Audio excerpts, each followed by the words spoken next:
नमस्कार, आप देख रहे हैं निश्चय टाइम। उत्तर प्रदेश की राजधानी लखनऊ में 4 दिवसीय हेमेटोलॉजी से जुड़ा हुआ एक कार्यशाला के साथ एक एग्जीबिशन का भी आयोजन किया गया है।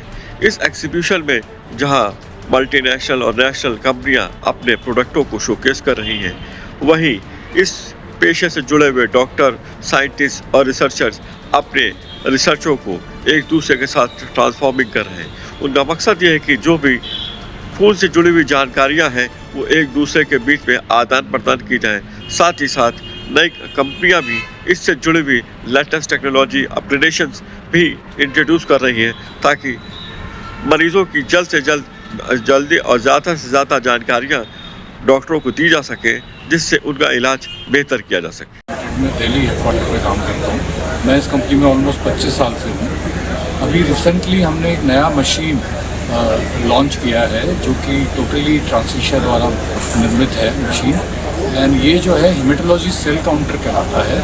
It is a 8 part differential haematology cell counter, जिसमें 71 टाइप के नए पैरामीटर हैं। एक बार में 1 मिनट में एक सैंपल में आप WBC ब्लड के 71 डिफरेंट टाइप के पैरामीटर्स निकाल सकते हैं। इसमें से काफ़ी पैरामीटर नए हैं जो कि मार्केट में पहली दफ़े हम लॉन्च कर रहे हैं, और ये मरीजों को बहुत अच्छी तरीके से इसकी जानकारी मिलेगी डॉक्टर्स को, तो उसकी नया इलाज हो पाएगा। इसमें से एक मुख्य पैरामीटर जो है जिसको हम बोलते हैं हाई फ्लोरोसेंस IPF, ये जो पैरामीटर है ये आपकी बॉडी में पिछले 2 घंटे में अगर कोई नया प्लेटलेट बना है, आपकी बॉडी जो है वो अगर प्लेटलेट बनाना शुरू कर दिया और 2 घंटे के अंदर क्या प्लेटलेट बना है वो तक ये मेजर कर सकते हैं, तो आप मरीज को अननेसेसरी प्लेटलेट ट्रांसफ्यूजन से बचा सकते हैं। अगर आपकी बॉडी में HIPF बढ़ रहा है तो आपको फिर ब्लड ट्रांसफ्यूजन की ज़रूरत नहीं है, क्योंकि बॉडी ने रिस्पॉन्ड करना शुरू कर दिया।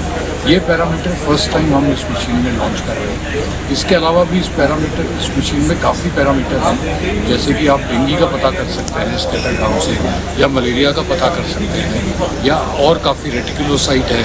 अगर आपको ब्लड एनीमिया है तो आपका आयरन डेफिशिएंसी की वजह से है या आयरन की एब्जॉर्प्शन की कमी की वजह से, वो तक ये मशीन फर्स्ट टाइम आपको डिफ्रेंशिएट कर पाएगी। तो अननेसेसरी आयरन लेने की भी ज़रूरत नहीं पड़ेगी, और कई बार पेशेंट आयरन ओवरडोज हो जाते हैं जबकि उनको आयरन की कमी नहीं होती है, पर आयरन एब्जॉर्प्शन की कमी होती है। तो इस मशीन में ऐसे पैरामीटर हैं जो ये फ़र्क तक आपको बता देंगे। टाइप्स ऑफ ब्लड कैंसर्स के बारे में पकड़ लेती है।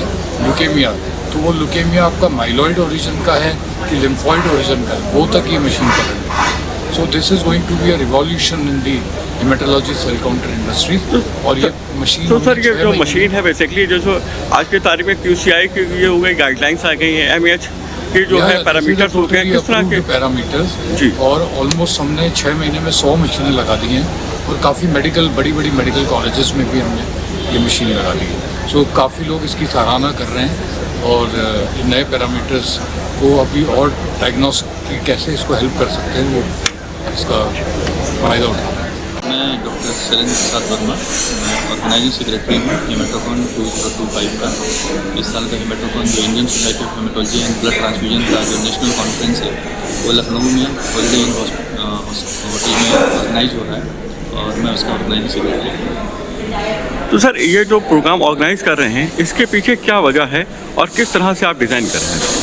जी, ये क्योंकि आपने हेमेटोलॉजी की बात होती है, क्योंकि ये सबसे ज़्यादा आज की तारीख में जितने भी पैथोलॉजी लैब्स हैं या जितनी भी चीज़ें जांचें कही जाएँ कि किसी भी तरह की मरीज़ों की, वो सब इसी से जुड़ी हुई। इसमें किस तरह की टेक्नोलॉजी ट्रांसफॉर्म हो रही है, साथ ही इसमें क्या नए इनोवेशंस हैं?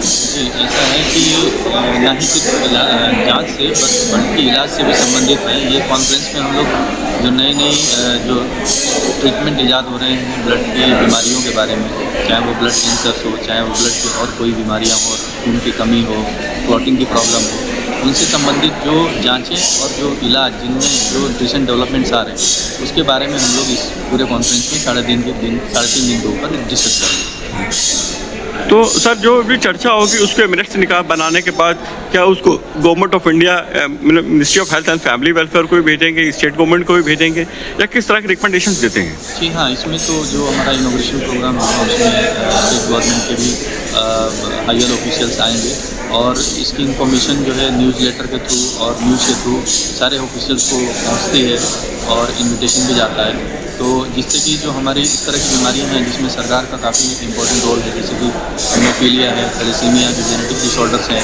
और जो सोशल प्रॉब्लम्स हैं, तो उसमें काफ़ी हेल्प मिलती है इससे। तो सर अपकमिंग क्या जो किस तरह की मशीन्स आ गई हैं या टेक्नोलॉजी आ गई है जिससे हम एडवांस लेवल पर हम लोग स्कैनिंग कर सकते हैं? जी, तो जैसे कि हम लोग पहले केवल बोन मैरो या पेरिफेरल ब्लड में सेल्स को देख के ही उसकी डायग्नोसिस मोस्टली बनाते थे, पर आजकल नई टेक्निक्स आ गई हैं, जैसे कि PCR टेक्निक है या नेक्स्ट जनरेशन सीक्वेंसिंग टेक्निक्स हैं।